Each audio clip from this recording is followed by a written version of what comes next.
আসসালামু আলাইকুম ওয়া রাহমাতুল্লাহি ওয়া বারাকাতুহু।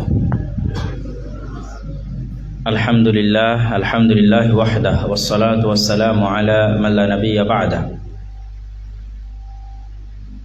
প্রশংসা আল্লাহ সুবহানাহু ওয়া তাআলার জন্য, যার অশেষ মেহেরবানিতে আজকে এই শিক্ষা প্রতিষ্ঠানে আমরা ছাত্র ভাইদের নিয়ে একটি সুন্দর অনুষ্ঠানে একত্রিত হতে পেরেছি। সকলেই বলি আলহামদুলিল্লাহ। দরুদ ও সালাম বর্ষিত হোক পৃথিবীর সর্বশেষ এবং সর্বশ্রেষ্ঠ রাসূল আহমদ মুহাম্মদ মুস্তাফা সাল্লাল্লাহু আলাইহি ওয়াসাল্লামের প্রতি। সম্মানিত উপস্থিতি,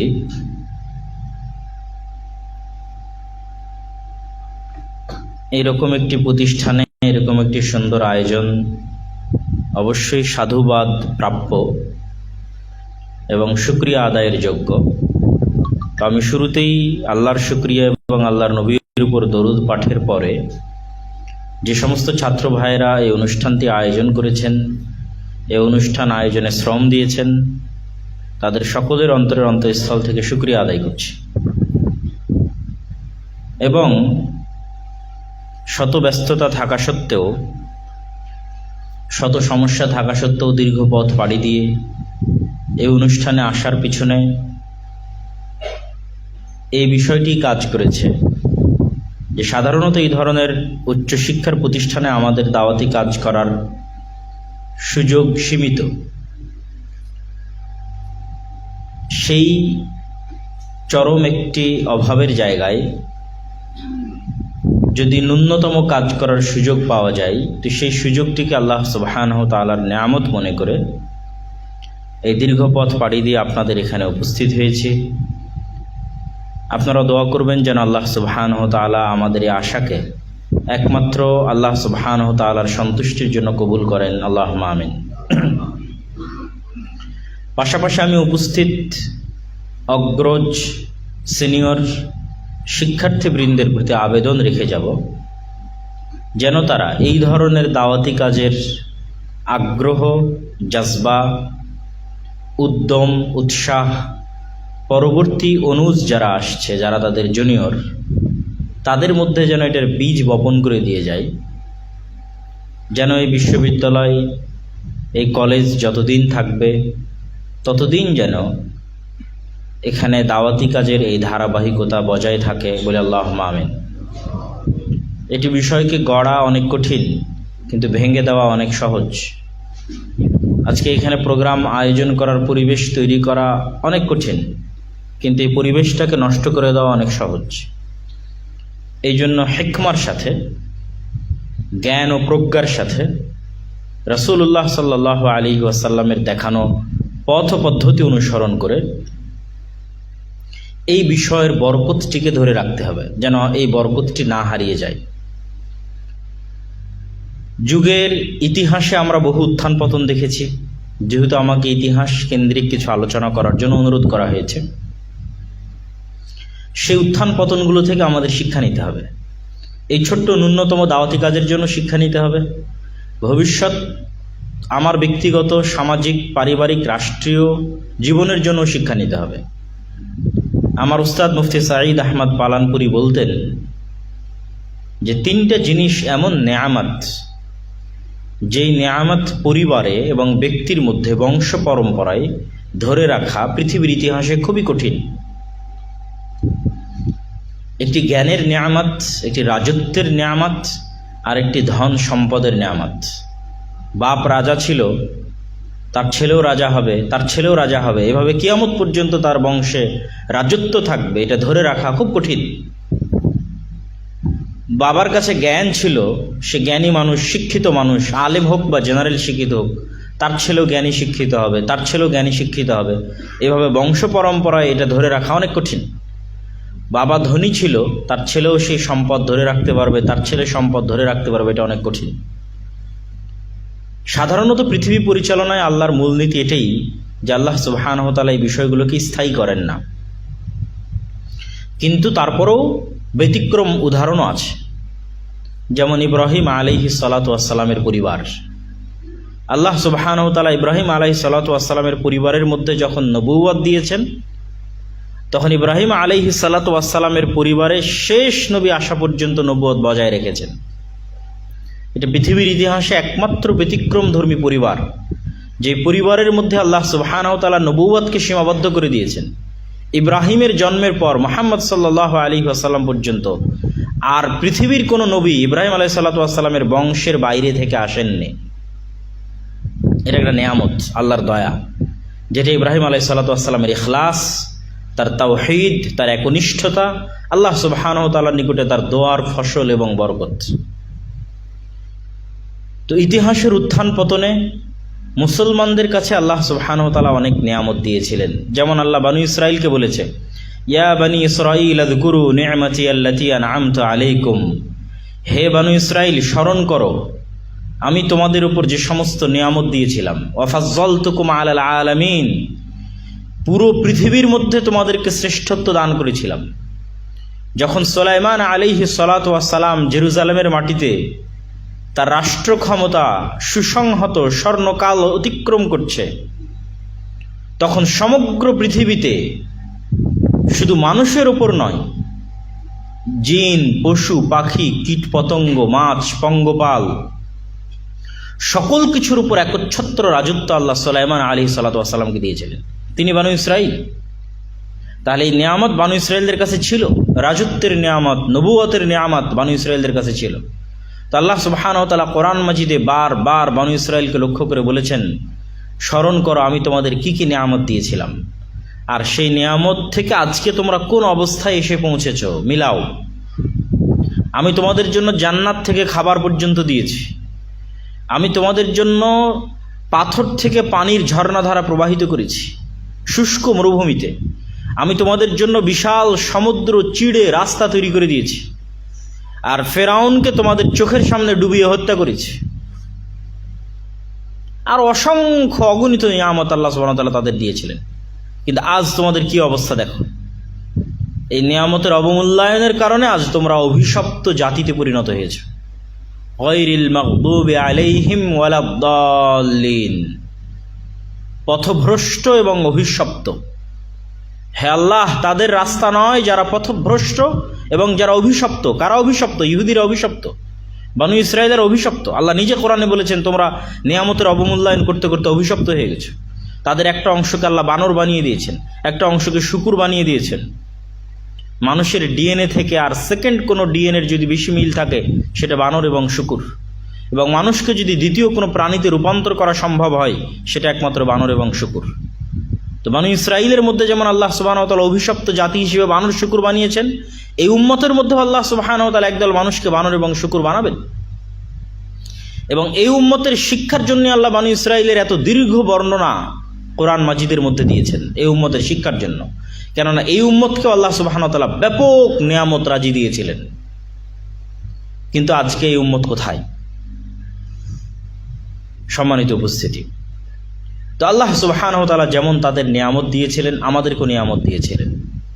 সমগ্র পৃথিবীতে শ্রেষ্ঠত্ব দিয়েছিলেন, সমগ্র পৃথিবীতে রাজত্ব দিয়েছিলেন।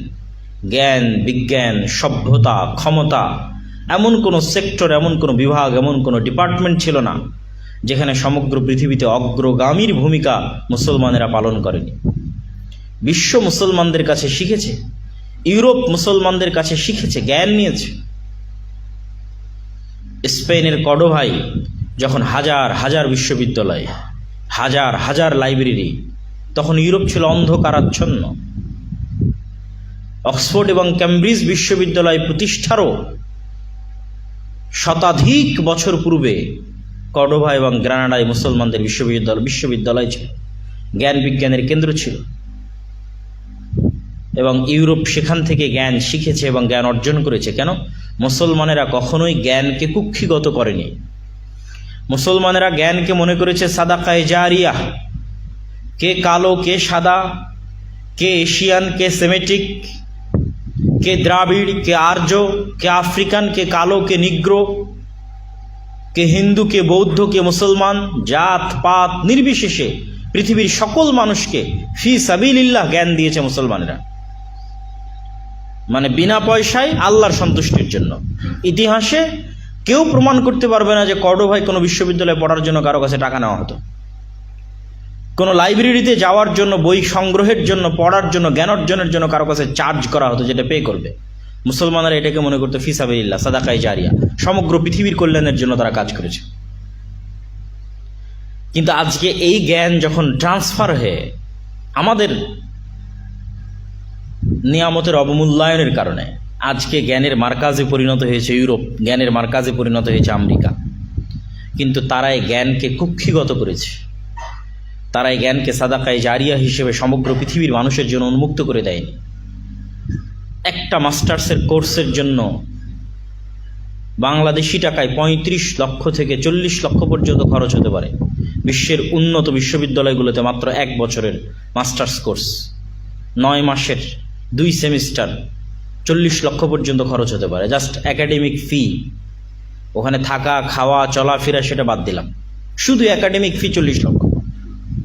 তাহলে মাত্র 9 মাস সে আপনাকে জ্ঞান দিবে, আপনার কাছে নিবে 40 লক্ষ টাকা। তাহলে কি পরিমাণ জ্ঞানকে কুক্ষিগত করা আছে।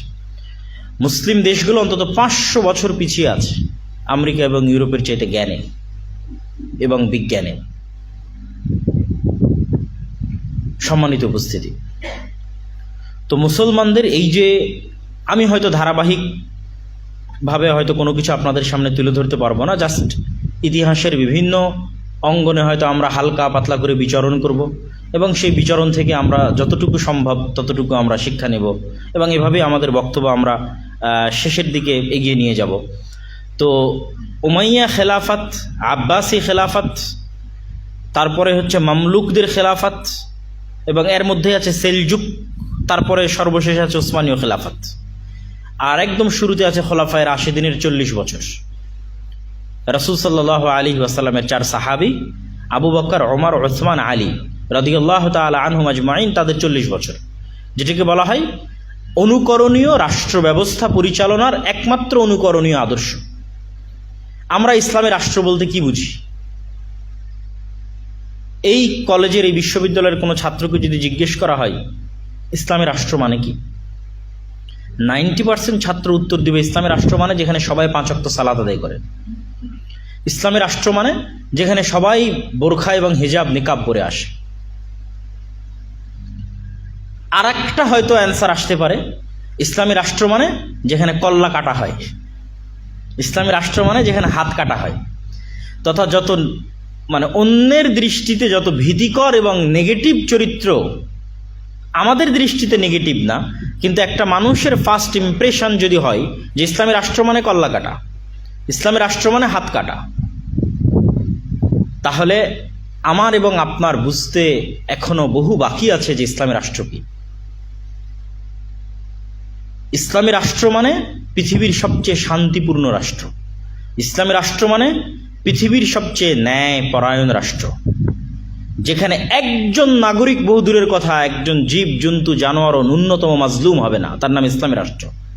ইসলামী রাষ্ট্র মানে প্রত্যেকটা নাগরিক তার হক সমান মতো বুঝে পাবে, সে ইহুদি হোক, খ্রিস্টান হোক, বৌদ্ধ হোক, হিন্দু হোক, সে কালো হোক, সাদা হোক, ডিসক্রিমিনেশনের শিকার হবে না, বৈষম্যের শিকার হবে না, পরিপূর্ণ তার নাগরিক হক সে বুঝে পাবে। প্রধানমন্ত্রী যেমন হক পাবে সেও তেমন হক পাবে। এটা ইসলামী রাষ্ট্র। ইসলামী রাষ্ট্র মানে এখানে কোনো ফকির মিসকিন থাকবে না, অর্থনৈতিক সচ্ছলতা থাকবে। কেন? এখানে অর্থকে কুক্ষিগত করা হবে না সুদের নামে। এখানে সাদাকায়ে জারিয়া থাকবে, জাকাত থাকবে, মানুষের হাতে অঢেল সম্পদ থাকবে, মানুষ দান করবে, না খেয়ে কেউ মারা যাবে এটা সম্ভব, বরং দান সাদকা করার মতো মানুষ খুঁজে পাওয়া যাবে না। ইসলামী রাষ্ট্র মানে যেখানে খলিফাতুল মুসলিমিনকে আদালতে এসে হাজিরা দিতে হবে এবং খলিফাতুল মুসলিমিন একজন ইহুদির কাছে পরাজিত হয়ে যেতে পারে, খলিফাতুল মুসলিমিন একজন হিন্দুর কাছে পরাজিত হয়ে যেতে পারে। এটা ইসলামী রাষ্ট্র।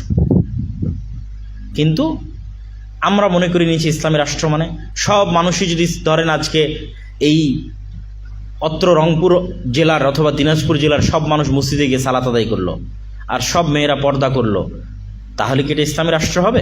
অথচ একজন জিহুব্বাদী আরেকজনকে কষ্ট দিচ্ছে, একজন আরেকজনের সম্পদ মেরে নিচ্ছে, একজন আরেকজনের জমি দখল করে নিচ্ছে, নাগরিকরা তার সুষ্ঠু অধিকার বুঝে পাচ্ছে না, কেউ তার যোগ্যতা অনুযায়ী চাকরি পাচ্ছে না, অর্থ না দিলে, ঘুষ না দিলে চাকরি নাই, মামা খালু না থাকলে চাকরি নাই, প্রত্যেকটা সেক্টরে দুর্নীতি। এটি কিসের ইসলামী রাষ্ট্র? এটা মিথ্যার উপর প্রতিষ্ঠিত একটা রাষ্ট্র, যা কোশ্চিনকালে ইসলামী রাষ্ট্র হতে পারে না, যদিও সবাই নামাজি হয়, যদিও সবাই হাজি হয়। কেননা নামাজি হাজির তো অভাব নাই। এবং আমরা মনে করে নিয়েছি ইসলামের এই বাহ্যিক রূপটা ইসলাম।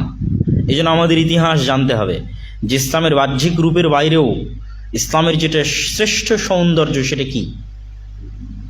আপনি আজকের বাংলাদেশে যদি জরিপ করেন, যতজন ওসি আছে, ডিসি আছে, এসপি আছে, এসিল্যান্ড আছে, সাব রেজিস্ট্রার আছে, সচিব আছে, যত সরকারি দায়িত্বশীল আছে, তাদের আপনি অন্তত 50% পাবেন যারা সালাত আদায়কারী, অন্তত 60-70% পাবেন যারা হজ উমরাকারী, আর অন্তত 100% পাবেন যারা কোনো জালসা, মসজিদ, মাদ্রাসার কমিটি, প্রধান অতিথি, বিশেষ অতিথি। 100%, 100তে 100 জনই কোনো না কোনো দিনই কাজের সাথে সে জড়িত আছে। আর যদি এই প্রশ্ন তাকে করা হয় যে রাসূলুল্লাহ সাল্লাল্লাহু আলাইহি ওয়াসাল্লাম বলেছেন, সাবআতুন ইউদিল্লুহুমুল্লাহ ইয়াওমা লা দিল্লা ইল্লা দিল্লুহ, 7 শ্রেণীর মানুষকে কিয়ামতের মাঠে আল্লাহ সুবহানাহু ওয়া তাআলার বিশেষ ছায়া দেওয়া হবে। তার 1 নাম্বার নামাজি নয়, হাজি নয়, ওমরাকারী নয়, সিয়াম পালনকারী নয়, 1 নাম্বার হচ্ছে যে তার দায়িত্বের জায়গায় শতভাগ ন্যায়পরায়ণ। এবার আসো, AC, DC, SP, AC land, sub registrar, আসো আর বলো যে আমি আমার দায়িত্বের জায়গায় শতভাগ ন্যায়পরায়ণ ছিলাম। এটা হলো মুসলমান, এটা হলো ইসলামী রাষ্ট্র। ও মনে করে নিয়েছে আমি মুখে দাঁড়িয়ে রেখেছি, মুসলমান হয়ে গেছি, 5 ওয়াক্ত সালাত আদায় করেছি, মুসলমান হয়ে গেছি। কিন্তু সকাল সন্ধ্যা সে তার দায়িত্বের সাথে আমানতের খেয়ানত করতেছে। এবং এই স্বভাব, এই চরিত্রগুলো ছিল বানু ইসরাইলদের। এবং বানু ইসরাইলদের মধ্যে এই সমস্ত ধোঁকা, 2 নম্বরের এই স্বভাব প্রবেশ করেছিল গোলামির কারণে।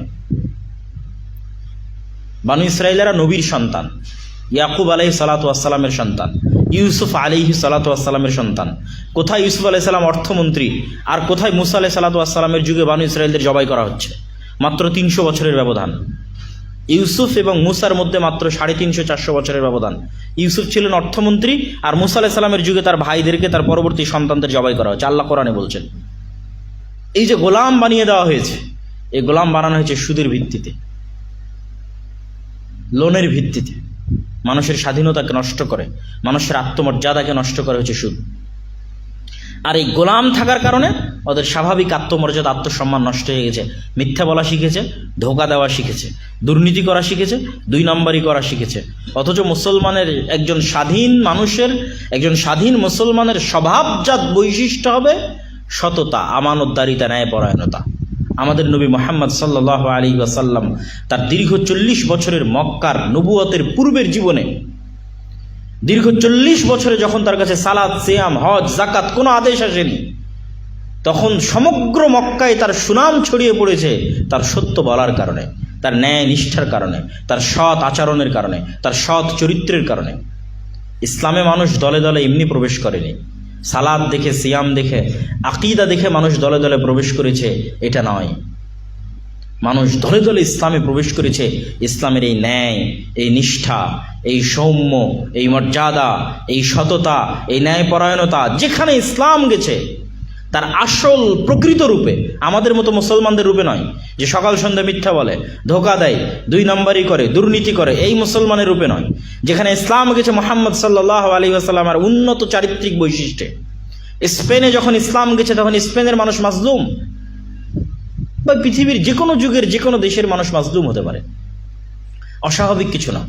তখন তারা দেখেছে আমাদের পরবর্তী প্রজন্মকে যদি দিন পরের কথা, ধর্ম পরের কথা, সালাত, আকীদা পরের কথা, আমাদের পরবর্তী প্রজন্মের যদি জীবন মর্যাদা আমরা সেভ করতে চাই, নিরাপত্তা দিতে চাই, যে আমাদের পরবর্তী প্রজন্ম মাজলুম হবে না, তার হক সঠিকভাবে বুঝে পাবে, মিথ্যার শিকার হবে না, ধোঁকার শিকার হবে না, জুলুমের শিকার হবে না, যোগ্যতা অনুযায়ী চাকরি পাবে, যোগ্যতা অনুযায়ী হক বুঝে পাবে, তাহলে ইসলাম গ্রহণ করতে হবে। একমাত্র ইসলাম এটা দিতে পারবে। মানুষ দলে দলে ইসলাম গ্রহণ করেছে। আমরা বাংলাদেশের মানুষ কেন ইসলাম গ্রহণ করেছি? আমাদের পূর্বপুরুষ, বেশিরভাগ পূর্বপুরুষ ছিল শূদ্র, ক্ষত্রিয়, বৈশ্য, হিন্দুদের যেটা নিম্ন শ্রেণীর জাত, সেই শ্রেণীর, যারা ব্রাহ্মণদের দ্বারা মাজলুম ছিল। যখন ইসলাম তার আসল রূপে এই দেশে এসেছে, তখন দেখেছে ন্যায়, নিষ্ঠা, সততা, তারপরে সাম্য, সমান অধিকার, মানবিক মর্যাদা কোথায় আছে? ইসলামে আছে। সবাই দলে দলে ইসলাম গ্রহণ করে। কিন্তু আজকে গোলামির কারণে আমাদের ওই চরিত্র বিকৃত হয়ে গেছে। আমরা দীর্ঘ 300 বছর ব্রিটিশদের গোলাম ছিলাম, আর সমগ্র মুসলিম বিশ্ব এরকম গোলাম ছিল। আজকে ইসরায়েল কেন তৈরি হয়েছে? আজকের কাশ্মীর সমস্যা কেন? আফ্রিকার প্রবলেম কি? বাংলাদেশের প্রবলেম কি? এই প্রত্যেকটা সমস্যার পিছনে আছে ঔপনিবেশিক শাসন আমল, কলোনিয়াল যে হিস্ট্রি, কলোনিয়াল যে সিস্টেম। ইউরোপিয়ান দেশগুলোর যে কলোনি ছিল, ফিলিস্তিন ব্রিটিশের কলোনি ছিল। প্রথম বিশ্বযুদ্ধ থেকে নিয়ে দ্বিতীয় বিশ্বযুদ্ধ পর্যন্ত ফিলিস্তিনের শাসন ক্ষমতা ছিল ব্রিটিশের হাতে। আর প্রথম বিশ্বযুদ্ধের আগ পর্যন্ত ফিলিস্তিন ছিল উসমানী সালতানাতের অধীনে, উসমানী খেলাফতের অধীনে। এই উসমানী খেলাফত কখন প্রতিষ্ঠিত হয়েছে? যখন মুসলমানদের উপর তিনটা বড় ঝড় অতিক্রম করে গেছে, তখন উসমানী খেলাফত প্রতিষ্ঠিত হয়েছে। ওই রকম 3টা ঝড় মুসলমানদের উপরে অতীতেও কোনোদিন যায়নি, এখন পর্যন্ত আসেনি, ভবিষ্যতের খবর আল্লাহ জানে। তার একটা কি? তার একটা হচ্ছে ক্রুসেডারদের হাতে জেরুজালেমের পতন। প্রায় 8টা ক্রুসেড হয়েছে 200 বছর যাবত। আর এই ক্রুসেডের হেডকোয়ার্টার ছিল আজকের তুরস্কের রাজধানী রাজধানী তখন আর ইস্তাম্বুল নাই, আজকের তুরস্কের মেইন শহর ইস্তাম্বুল বা কনস্টান্টিনোপল, যেটাকে আরবিতে বলা হয় কুস্তন্তনিয়া, ইংরেজিতে বলে কনস্টান্টিনোপল, এখন নাম হচ্ছে ইস্তাম্বুল। এটাই ছিল হেডকোয়ার্টার ক্রুসেডারদের হাতে জেরুজালেমের পতন। দ্বিতীয় ঘটনা কি? মঙ্গোলীয়দের হাতে বাগদাদে আব্বাসী খেলাফতের পতন। মঙ্গোলীয়দের হাতে বাগদাদে আব্বাসী খেলাফতের পতন, 10 লক্ষের অধিক মানুষের হত্যা, বাগদাদ তছনছ হয়ে যাওয়া, লাইব্রেরি, শিক্ষা প্রতিষ্ঠান সবকিছু ধ্বংস হয়ে যাওয়া। 3 নম্বর হচ্ছে স্পেনে মুসলমানদের পতন, কর্ডোভা এবং গ্রানাডার পতন। এই 3টা ঘটনার ব্যবধান বেশি না, সর্বোচ্চ 100 বছর। অন্তত জেরুজালেম, ক্রুসেড এবং মঙ্গল এই দুটো তো একসাথেই চলেছে। অন্তত 100 বছর কমন আছে ক্রুসেডারদের ইতিহাসের সাথে মঙ্গলদের ইতিহাসের। এই তিনটা ঝড়ের পর প্রতিষ্ঠিত হয়েছে উসমানীয় খেলাফত। আর এই উসমানীয় খেলাফত প্রতিষ্ঠিত যখন হয়, আগের যে 3টা ঝড় মুসলমানদের উপর গেছে, তখন মুসলমানরা কল্পনাও করেনি যেখান থেকে উত্থান সম্ভব।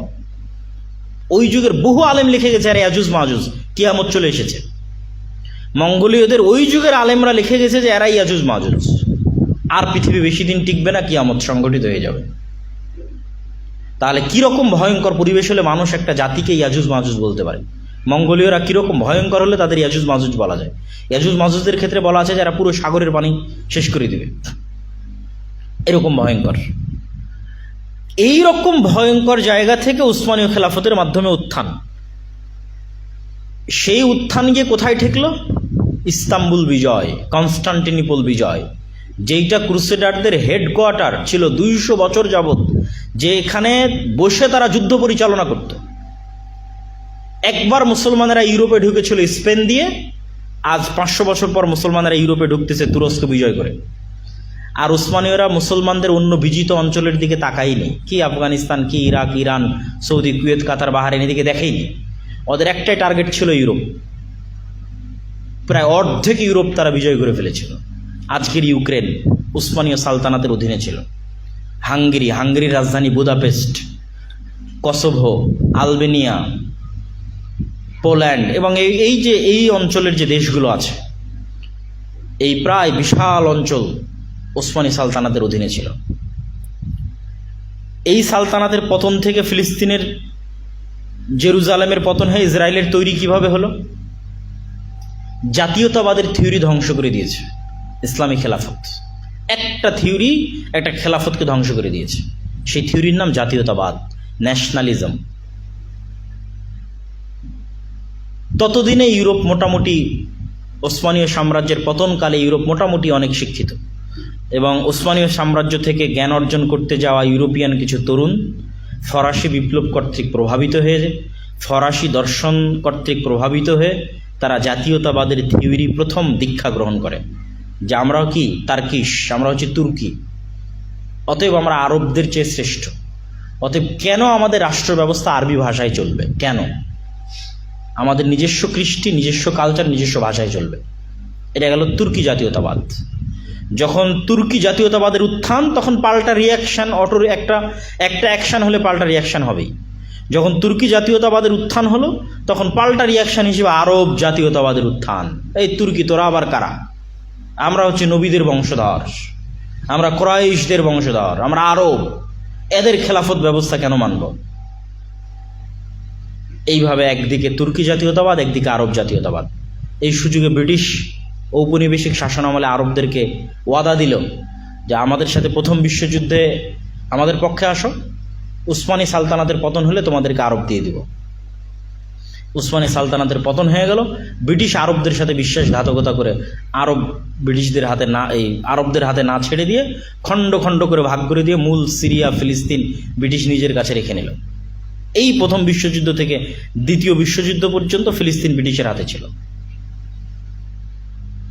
সম্মানিত উপস্থিতি, তো এই যে মুসলমানদের ধারাবাহিক উত্থান পতন আমরা ইতিহাসের বিভিন্ন অঙ্গনে এবং বিভিন্ন অঞ্চলে ইতিমধ্যে প্রবেশ করেছি এবং আলোচনা করে ফেলেছি। কর্ডোবার আলোচনা করেছি। কর্ডোবার জামে মসজিদ এখনো যদি কারো পক্ষে সম্ভব হয় সফর করা, সে সফর করতে পারে। নিকট অতীতে পৃথিবীর সবচেয়ে বড় মসজিদ। এই বর্তমান সৌদি সরকারদের শাসন আমলে মক্কা এবং মদিনার যে বিশাল বিস্তৃতি হয়েছে, এই বিস্তৃতির আগে পৃথিবীর দ্বিতীয় বৃহত্তম বা তৃতীয় বৃহত্তম মসজিদ হচ্ছে কর্ডোবার মসজিদ, যেটি আজকে বিশ্বের সবচেয়ে বড় গির্জা। এটা মুসলমানদের জন্য শিক্ষা। যে কোনো মুসলিম যুবক প্রবেশ করতে পারে, সেই মসজিদে প্রবেশ করে দেখতে পারে যে মসজিদের মেম্বার আছে, মিনার আছে, ডিজাইন আছে। এক ফ্লোরে এক ছাদের নিচে 70,000 মানুষ সালাত আদায় করতে পারবে। ওয়াকফ করা সম্পত্তি মুসলমানদের, দানের টাকা মুসলমানদের, কিন্তু পৃথিবীর সবচেয়ে বড় গির্জা। মুসলমানেরাই নাই সেখানে, মুসলমানদের পতন হয়ে গেছে স্পেনে। ওখান থেকে শিক্ষা আছে একটা জাতির উত্থান কিভাবে হয়, একটি জাতির পতন কিভাবে হয়। উসমানীয় খেলাফতের পতনে মুসলমানদের শিক্ষা আছে, ইসরায়েলের প্রতিষ্ঠায় মুসলমানদের শিক্ষা আছে। পাশাপাশি আমাদের বাংলাদেশ পর্যন্ত যে সংক্ষিপ্ত ইতিহাস, এই ইতিহাসের মধ্যেও আমাদের শিক্ষা আছে। আমি তো বলি যে আজকের আমরা যে বাংলাদেশে বসবাস করছি, এটা আল্লাহ সুবহানাহু ওয়া তাআলার একটা নিয়ামত। যে নিয়ামত থেকে ভারতের অসংখ্য মুসলমান বঞ্চিত। যে নিয়ামত এই অঞ্চলে বসবাস করা আমাদের আদিপুরুষদের কুরবানি থেকে আমরা অর্জন করেছি, তাদের স্যাক্রিফাইস থেকে আমরা অর্জন করেছি, তাদের শাহাদাত থেকে আমরা অর্জন করেছি। কেউ যদি বাংলাদেশের ইতিহাসকে শুধু 1971 সালের ইতিহাসের মধ্যে সীমাবদ্ধ করে, তাহলে বাংলাদেশকে হত্যা করা হবে, একটা জাতিকে হত্যা করা হবে। যদি বাংলাদেশের মানুষ মনে করে আমাদের হিস্ট্রি হচ্ছে অনলি 1971, আমরা পাকিস্তানের বিরুদ্ধে যুদ্ধ করেছি, করে দেশটা স্বাধীন করেছি, তাহলে আমাদের এই দেশটাকে হত্যা করা হবে, জবাই করা হবে। কেন আপনি আজকে যে মানচিত্রের উপর বসবাস করছি, এই মানচিত্র 1971 পাওয়া নয়। আমি পাকিস্তান থেকে আলাদা হতে পারি 1971, কিন্তু মানচিত্র কখনকার, যেই সীমানা, যেই বর্ডারে বিজিবি গার্ড দেয়, এই বর্ডার কখনকার পাওয়া? 1947 সালের 14 আগস্টে পাওয়া। তো জাতীয় দিবস কোনটা হওয়া উচিত? মানচিত্র দিবস কোনটা হওয়া উচিত? যেই দিন তুমি মানচিত্র পেয়েছো, সেই ইতিহাস, সেই চেষ্টাকে ভুলে গেলে হবে? যুবকদের চেষ্টা করা উচিত যে ওই 1947 সালে এই মানচিত্রের জন্য যারা আন্দোলন করেছিল, তাদেরকেও মুক্তিযোদ্ধা হিসেবে ঘোষণা করা, দেশের শ্রেষ্ঠতম মুক্তিযোদ্ধা হিসেবে ঘোষণা করা। হয়তো তাদের বয়স এখন 80, 90, কিন্তু তারা আমাদের মানচিত্র দিয়ে গেছে। ওই মানচিত্র না থাকলে আপনি কিসের স্বাধীনতা যুদ্ধ করতেন? কার সাথে স্বাধীনতা যুদ্ধ করতেন? কার বিরুদ্ধে করতেন? কিসের ভিত্তিতে 1971 যুদ্ধ করতেন? নাই তো দেশ। মানচিত্র ছিল বলেই তো আপনি যুদ্ধ করেছেন। তাহলে যারা এই মানচিত্র দিয়ে গেল, তাদের ইতিহাস পড়াবেন না? তাদের ইতিহাস বইয়ে দিবেন না? তাদের ইতিহাস সিলেবাসে রাখবেন না? এই ইতিহাসটা একদিনের নয়। ব্রিটিশদের কাছ থেকে আজাদির ইতিহাসই 1947-এর ইতিহাস। তাহলে এই ইতিহাস অন্তত 190 বছরের সর্বনিম্ন। তিতিমুরের ইতিহাস বলেন, তারপরে ফরাজি আন্দোলন বলেন, এই ইতিহাসগুলো তো এটার সাথে সম্পৃক্ত। আর এর পূর্বে অন্তত 600-700 বছরের ইতিহাস আছে। স্বাধীন সুলতানি শাসনামল, এই যে আপনার চাঁপাইনবাবগঞ্জের সোনা মসজিদ, রাজশাহীর বাঘা মসজিদ, কুসুম্বা মসজিদ, খান জাহান আলীর 60 গম্বুজ মসজিদ, এই যে বহু পুরাতন মসজিদগুলো, এর বেশিরভাগ মসজিদগুলো স্বাধীন সুলতানি শাসন আমলে তৈরি হওয়া। এই স্বাধীন সুলতানি শাসন আমলে আমরা যে কোনো বাংলাদেশের ইতিহাসের যে কোনো বই পড়লে গৌড় বিজয় নামে একটা পর্ব পাওয়া যাবে। এবং বহুদিন যাবৎ স্বাধীন সুলতানি শাসন আমলে রাজধানী ছিল গৌড়। এই পুরো বাংলায় 2-3টার বেশি রাজধানী না, একটা সোনারগাঁও, একটা গৌড় আর একটা ঢাকা, বাস এই 3টাই রাজধানী। ঢাকা ছিল মোগলদের আমলের রাজধানী, সোনারগাঁ ছিল জমিদার থেকে শুরু করে যারা 12 ভূঁইয়া তাদের আমলের রাজধানী, আর গৌড় ছিল স্বাধীন সুলতানি শাসন আমল। যখন প্রথম ইখতিয়ারউদ্দিন মোহাম্মদ বখতিয়ার খিলজি প্রবেশ করে তখন থেকে নিয়ে অন্তত মুঘল এবং তার আগের অন্তত 100-200 বছরের আগ পর্যন্ত প্রথম 300-400 বছর ছিল গৌড় রাজধানী। গৌড়টা কোথায়? চাঁপানবাবগঞ্জের সোনা মসজিদ বর্ডার থেকে নিয়ে একদম মালদা পর্যন্ত ওই রোডের নামই হচ্ছে গৌড় রোড। এখনো গুগল ম্যাপে গেলে দেখা যাবে। এবং ওই রোডের দুই পাশে অসংখ্য পুরাতন মসজিদ, অসংখ্য বড় সোনা মসজিদ, আদিনা মসজিদ। এটা ছিল মুসলমানদের রাজধানী এবং এখান থেকে মুসলমানদের শাসন পরিচালিত হতো এই পুরো ভারত, এই পুরো বাংলা যে সাবকন্টিনেন্ট, বাংলার যে এই এরিয়া, এই বদ্বীপ, এই অঞ্চলে। এবং স্বাধীন সুলতানি শাসনামল কেন বলা হয়? স্বাধীন এই জন্য বলা হয় যে তখনও মুসলমানদের শাসন দিল্লিতে ছিল, কিন্তু বাংলার শাসকরা দিল্লির অধীনস্থ থাকতে চাইতো না। তারাও মুসলমান, দিল্লির শাসকেরাও মুসলমান, বাট বাংলার শাসকেরা চাইতো তারা স্বাধীনভাবে বাংলা চালাবে। এই জন্য এটার নাম দেওয়া আছে স্বাধীন সুলতানি শাসনামল। এই জন্য মাঝে মধ্যেই দিল্লি থেকে মুসলমানেরা অ্যাকোয়ার করার জন্য বাংলায় আক্রমণ চালাতো, কিন্তু অ্যাকোয়ার করতে পারতো না। কেন? যুদ্ধ করতে করতে বর্ষাকাল চলে আসতো। এখনই যদি আপনি কল্পনা করেন যে এখন ইনস্ট্যান্ট বাংলাদেশের যত ব্রিজ আছে, কালভার্ট আছে, সব ভেঙে দেওয়া হবে। নদী তো মারাই গেছে, অন্তত শত শত নদী মারা গেছে। তারপরেও যদি এখন আপনি কল্পনা করেন যে কোনো ব্রিজ নাই, কোনো কালভার্ট নাই, তো এই যোগাযোগ ব্যবস্থা বর্ষাকালে তো ইম্পসিবল হয়ে যাবে, আপনি পারবেন না। তাহলে আজ থেকে 600-700 বছর আগে বর্ষাকালে কি অবস্থা হতে পারত? তো দিল্লি থেকে যারা আসতো তারা এই নদী নালার সাথে পরিচিত ছিল না, ফলে নদী নালা একটা সেফ গার্ড হিসেবে, বাংলাদেশের স্বাধীনতার রক্ষা কবচ হিসেবে কাজ করত। ফলে যারা স্বাধীন সুলতানি শাসন পরিচালনা করতো বাংলা থেকে, তাদেরকে কখনোই পরাজিত করা যেত না, জাস্ট এই নদী নালার কারণে, এই যোগাযোগ ব্যবস্থার দুর্বলতার কারণে, যেটা এখনও বাংলাদেশের জন্য অনেক বড় নেয়ামত আল্লাহ সুবহানাহু ওয়া তাআলার পক্ষ থেকে। তাহলে এই যে দীর্ঘ ইতিহাস বাংলাদেশের, এই স্বাধীন সুলতানি শাসন আমলের ইতিহাস, মুঘলদের আমলের ইতিহাস, তারপরে ব্রিটিশ বিরোধী জিহাদ আন্দোলনের ইতিহাস, তারপরে এই মানচিত্রের জন্য লড়াই করা। শেখ মুজিবুর রহমানও তার অসমাপ্ত আত্মজীবনীতে লিখে গেছে যে মুসলমানদের জন্য যদি ভারতে আলাদা দেশ না করা যায়, তাহলে এই এক ভারত, অখণ্ড ভারতে মুসলমানদের অস্তিত্ব সংকটে পড়বে। পৃষ্ঠার পর পৃষ্ঠা লেখা আছে। তার রাজনীতি শুরু হয়েছে মুসলিম লীগের রাজনীতির মাধ্যমে। তাহলে এই ইতিহাসগুলোকে আমাদের অতীত ইতিহাসের সাথে কানেক্টেড করতে হবে এবং এই সমস্ত ইতিহাস থেকে আমাদের শিক্ষা নিতে হবে। এবং একটা জিনিস মাথায় রাখতে হবে যে জিরো থেকেও যদি সংকল্প থাকে, দৃঢ় সংকল্প থাকে, স্বপ্ন থাকে, তাহলে জিরো থেকে শীর্ষ স্থান পর্যন্ত পৌঁছা যায়। তার একটা ন্যূনতম উদাহরণ অন্তত ওসমানী খেলাফত। যখন বাগদাদের পতন হচ্ছে তখন ওসমানী খেলাফত সীমান্তে তৈরি হচ্ছে। যে ওসমান এবং ওসমানের যে বাবা আর্তুগরুলের ছেলে ওসমান এবং তাদের পরবর্তী বংশধর সুলতান মোহাম্মদ আল ফাতেহ, যিনি ইস্তাম্বুল বিজয় করেছে, তো তার পরবর্তী বংশধরের একটাই টার্গেট ছিল কি, আমরা ইউরোপ বিজয় করব। মুসলমানদের কাছে কি আছে এটা নিয়ে তারা মারামারি করতে যায়নি, কাটাকাটি করতে যায়নি যে আমি চলো আগে সৌদি আরব দখল করে নিই, কুয়েত দখল করে নিই, বাহরাইন দখল করে নিই, অমুক অমুক মুসলিম দেশগুলো দখল করে নিই। না, মুসলমানদের কাছে কি আছে এটা দেখে লাভ নাই। আমরা একদম নিউ, যেখানে মুসলমানেরা কোনোদিন ঢোকেইনি সেটা দিয়ে শুরু হবে। এক ব্যতিক্রম ধর্মী চিন্তা ভাবনা ছিল, যে চিন্তা ভাবনা তারা সফল হয়েছে। তো আমাদের পূর্বপুরুষরা স্বপ্ন দেখেছে এখানে একটা স্বাধীন দেশ হবে এবং সেই স্বাধীন দেশ তারা বাস্তবায়ন করে গেছে।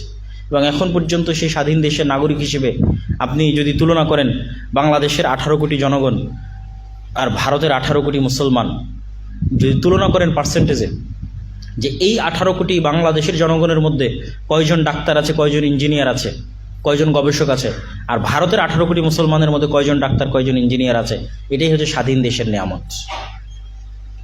তো এই নিয়ামতকে মূল্যায়ন করে অন্তরে আমাদের সংকল্প রাখতে হবে দৃঢ় এবং উচ্চাভিলাষী, যেন আমি না পারি, আমার পরবর্তী প্রজন্ম না পারুক, তার পরবর্তী প্রজন্ম না পারুক, কিন্তু তাদের মধ্যে ব্যক্তিত্ব, পার্সোনালিটি, প্রোডাক্টিভিটি দিয়ে যেতে হবে।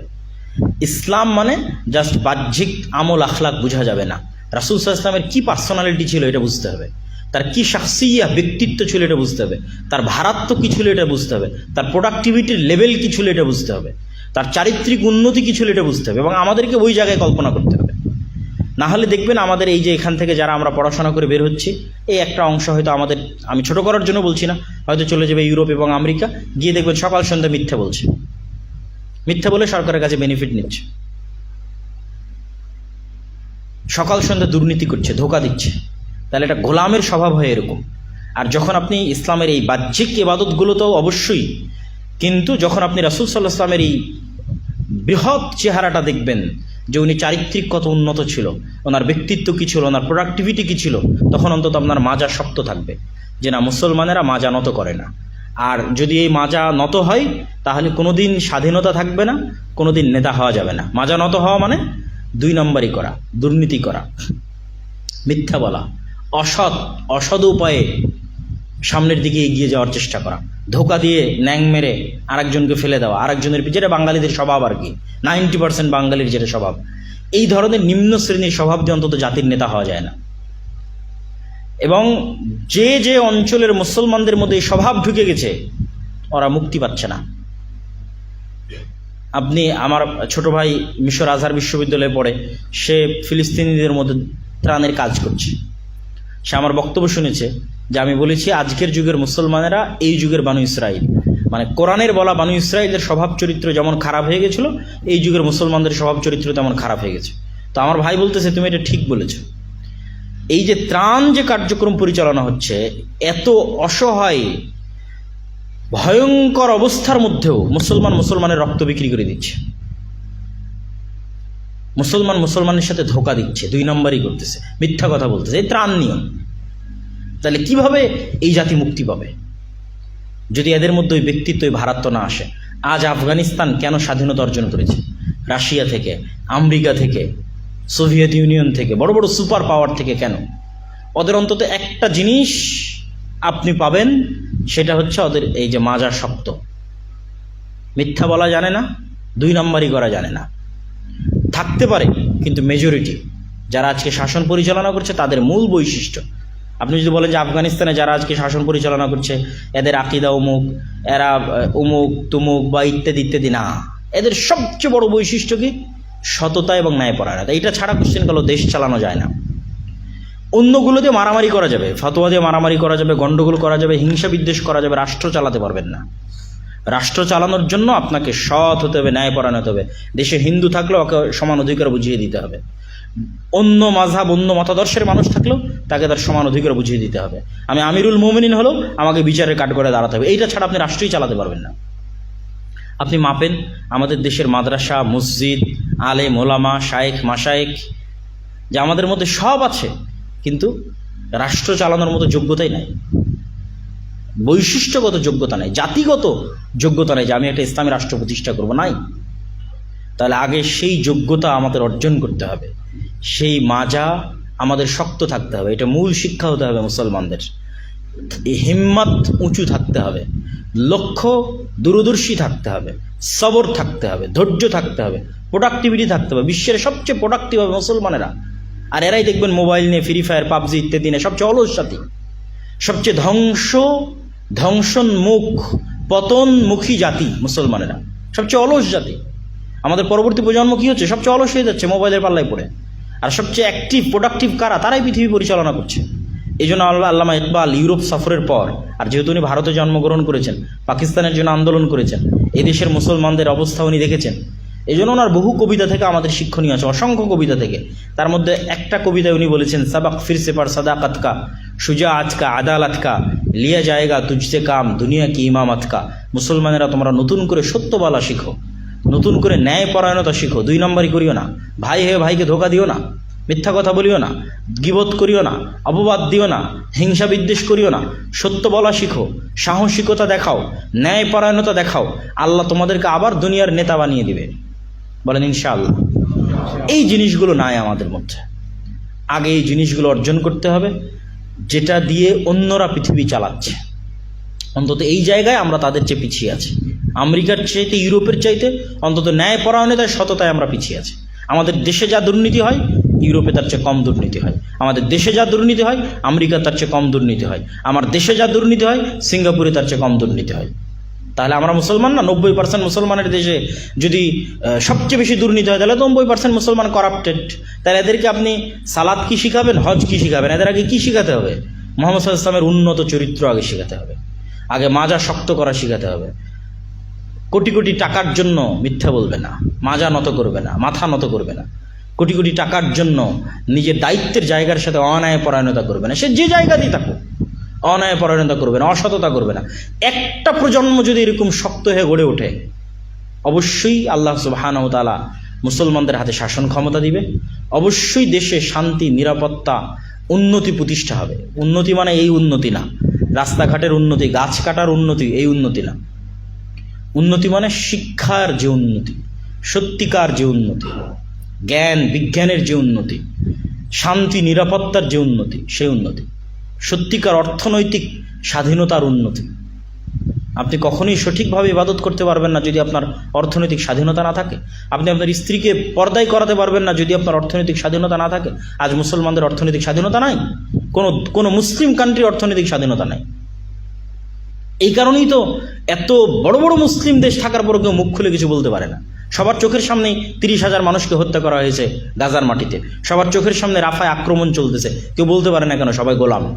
অন্তত কোনো জায়গায় গোলাম না হলে অর্থনৈতিক গোলাম। এই জন্য অর্থনৈতিক স্বাধীনতা একটা বড় পার্ট, যেটার জন্য আমাদের সুদকে হারাম করা হয়েছে। কেন? সুদ মানুষকে গোলাম বানায়। ইহুদিরা নিজেদের মধ্যে সুদ খায় না, কিন্তু গোটা পৃথিবীতে এরা সুদ ছড়িয়ে রেখেছে, কেননা সুদ দিয়ে গোলাম বানানো যায়। ব্যক্তিগত জীবনে, পারিবারিক, সামাজিক, রাষ্ট্রীয় জীবনে রাষ্ট্রকে গোলাম বানানো যায় সুদ দিয়ে। একজন হিন্দু, বৌদ্ধ, ইহুদি, খ্রিস্টান সবাই গোলাম হয়ে যেতে পারে শুধু অর্থনীতির কারণে। তো সম্মানিত উপস্থিতি, আমি আমার বক্তব্য দীর্ঘায়িত করব না। আমি আমার এই সংক্ষিপ্ত বক্তব্যে সকল ছাত্র ভাইয়ের প্রতি উদাত্ত আহ্বান রাখতে চাই। আমি আমার এই সংক্ষিপ্ত আলোচনার মধ্যে বাংলাদেশ থেকে শুরু করে বিভিন্ন ইসলামী খেলাফত থেকে শুরু করে সকল ইতিহাসগুলোকে হালকা হালকা করে কানেক্ট করার চেষ্টা করেছি এবং সেখান থেকে মূল যে শিক্ষাটা বের করে নিয়ে আসার চেষ্টা করেছি বা মিলানোর চেষ্টা করেছি যতটুকু পারি আমার সাধ্য অনুযায়ী। রাসূল সাল্লাল্লাহু আলাইহি ওয়াসাল্লামের উন্নত চারিত্রিক বৈশিষ্ট্য, তার পার্সোনালিটি, তার ব্যক্তিত্ব, প্রভাব বিস্তারকারী ব্যক্তিত্ব, ফাত্রা নয়, স্রোতে গা ভাসিয়ে দেওয়া নয়, প্রভাব বিস্তারকারী ব্যক্তিত্ব। যে ওমর রাদিয়াল্লাহু তাআলা আনহু কোনো আলিশান বিল্ডিং নাই, এসি নাই, কিছু নাই, মাইক নাই, মোবাইল নাই, মিডিয়া নাই, কিছু নাই, কিন্তু তিনি মদিনায় বসে আছে, তার ভয়ে পুরো পৃথিবী কাঁপতেছে। কেন? এটাই ব্যক্তিত্ব, এটাই পার্সোনালিটি। এই যে পার্সোনালিটি রাসূল সাল্লাল্লাহু আলাইহি ওয়াসাল্লামের ছিল, উন্নত চরিত্র, ব্যক্তিত্ব, ভারাত্ম, শাখসিয়া, এটা আমাদের মধ্যে নিয়ে আসতে হবে। এটার জন্য সততা লাগবে, আমানতদারিতা লাগবে, ন্যায়পরায়ণতা লাগবে। আর একটা কি নিয়ে আসতে হবে? প্রোডাক্টিভিটি, অলসতা থাকা যাবে না। মুসলমানেরা কখনোই অলস হতে পারে না। এবং অর্থনৈতিক স্বাধীনতা, অর্থনৈতিক স্বাধীনতার জন্য চাকুরিজীবী হওয়ার ধান্দা করলে হবে না।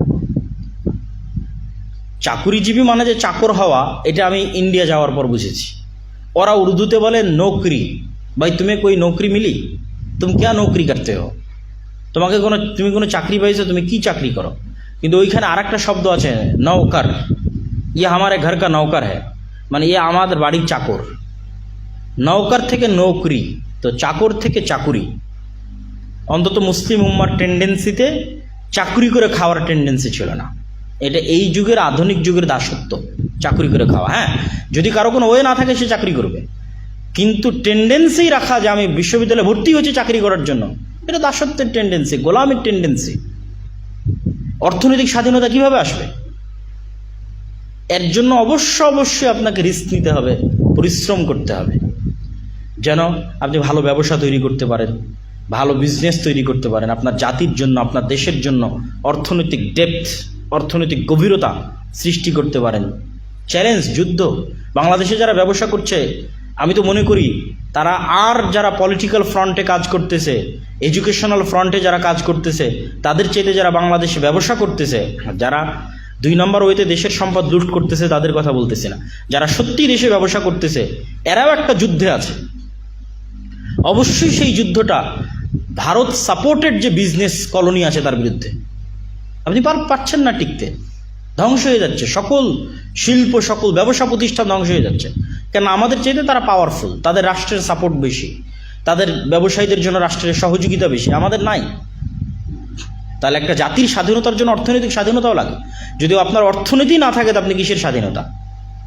কিন্তু ওইটাতে ডেপথ, গভীরতা চাকরি দিয়ে আসে না। ওইটার ডেপথ এবং গভীরতা অবশ্যই ব্যবসা দিয়ে আসবে, বিজনেস দিয়ে আসবে। এবং নবীদের স্বভাব চরিত্র, সাহাবীদের স্বভাব চরিত্র ব্যবসার সাথে বেশি সামঞ্জস্যপূর্ণ। আল্লাহ সুবহানাহু ওয়া তাআলা পৃথিবীতে যত রিজিক বন্টন করেন তার বেশিরভাগ রিজিক ব্যবসায়ীরা নিয়ে চলে যায়। আজকের অন্তত আজকে সারা পৃথিবীতে আল্লাহ যা রিজিক বন্টন করেছে, সারা পৃথিবীতে কি ইহুদি, কি খ্রিস্টান, কি বৌদ্ধ, তার 50%-এর বেশি রিজিক নিয়ে চলে গেছে ব্যবসায়ীরা, বেশি। তারপরে ব্যবসায়ীদের কাছ থেকে অন্যরা রিজিক নেয়। কেউ ব্যবসায়ীর অধীনে চাকরি করে সে তার রিজিক নিয়ে চলে গেছে, কোনো পলিটিক্যাল নেতা ব্যবসায়ীর কাছ থেকে চাঁদা নিয়ে তার রিজিক নিয়ে চলে গেছে, বলিউড হলিউডের নায়িকারা ব্যবসায়ী